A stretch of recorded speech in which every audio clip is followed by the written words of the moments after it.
안녕하세요. 저희는 강동준입니다. 대구 동부 중의 강정현입니다. 영신 중의 임지민입니다. 저희는 삼투 현상에 영향을 주는 요인에 대한 연구를 진행했습니다. 탐구 동기는 식물은 삼투를 통해 물을 흡수합니다.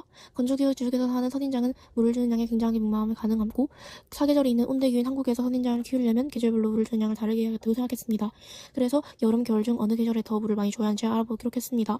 온도 외에도 용질의 종류에 따라 삼투 현상의 정도가 달라질 것 같아 이를 측정하기로 했습니다. 본격적인 설명에 앞서 먼저 알아야 하는 배경 지식에 대해 설명하겠습니다. 첫 번째는 삼투 현상입니다. 반투막을 사이에 두고 있을 때 저장액에서 고장액으로 용매가 이동하는 현상을 삼투 현상이라고 합니다. 두 번째는 전해질과 비전해질입니다. 전해질은 이온 결합의 수용액 상태에서 전류가 흐르는 물질입니다. 전해질과 반대로 이온으로 나뉘어지지 않아 전류가 통하지 않는 물질을 비전해질이라고 합니다. 저희는 첫째로 온도가 다를 때 삼투 현상이 어떤 차이가 있는지, 둘째로 용질이 다를 때 삼투 현상이 어떤 차이가 있는지에 대해 탐구를 계획했습니다.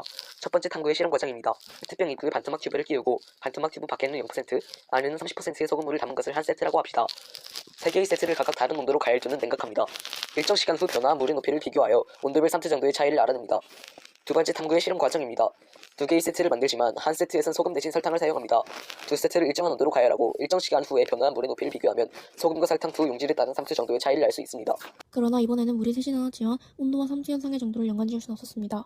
왜냐하면 반투막 바깥쪽 물 높이가 낮으면 반투막 안쪽 높이가 높아야 하는데 그렇지 못했기 때문입니다. 실패 원인을 분석하자면 반투막 안쪽과 바깥쪽의 물을 맛을 봤을 때 모든 용액에서 그 용질의 맛이 느껴졌습니다. 측정 시간도 완전히 일치하지 않았고 공모하기가 꽉 맞지 않아 실패한 것으로 예상됩니다.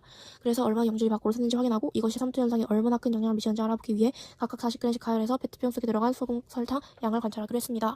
외부 요인을 파악하기 위해 반투막 바깥쪽 용액에 들어간 용질의 양을 구했을 때 반투막 바깥으로 나온 용질은 50도 소금, 30도 설탕, 10도 소금, 30도 소금 순으로 만났습니다. 외부 요인을 파악하기 위한 두 번째 실험의 목표 역시 반투막 튜브 밖으로 이동한 용질의 양이 삼투 현상의 정도에 얼마나 큰 영향을 미쳤는지 확인하는 것입니다.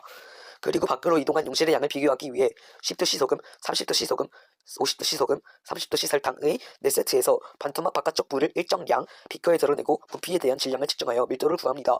부피를 다르게 하여 여러 번 반복하면 실험 오차를 줄일 수 있습니다. 이 실험에서 4세트의 밀도는 50도씨 소금, 30도씨 설탕, 30도씨 소금, 10도씨 소금 순으로 높게 나타났습니다. 앞서 실험이 실패한 데에 있어 외부 요인을 판단하기 위해 두 가지 실험을 진행하였습니다. 첫 번째로 일정한 양의 반투막 바깥 용액에 포함된 용질의 질량을 알아본 실험에서는 50도 소금, 30도 설탕, 10도 소금, 30도 소금 순으로 질량이 크게 나타났습니다. 두 번째로 반투막 바깥 용액의 농도를 알아본 실험에서는 50도 소금, 30도 설탕, 30도 소금, 10도 소금 순으로 농도가 높게 나타났습니다. 이번 실험은 농도는 같고 온도가 다를 때 삼투 현상에 어떤 차이가 있는지, 농도와 온도는 같고 용질이 다를 때 삼투 현상에 어떤 차이가 있는지 알아보는 실험이었습니다. 하지만 여러 외부 요인들이 작용하면서 실험이 실패했습니다. 외부 요인 파악 실험을 통해 반투막 사이로 용질이 이동한 것이 실험 결과에 큰 영향을 미쳤다는 것을 알 수 있었습니다. 고무마개가 잘 받지 않았던 점과 완전히 일정한 시간을 두고 결과를 측정하지 못한 점 또한 영향을 미쳤던 것 같습니다. 비록 실험은 실패했지만 앞선 실험들을 통해 다른 외부 요인을 잘 통제해야 한다는 것을 알게 되었습니다.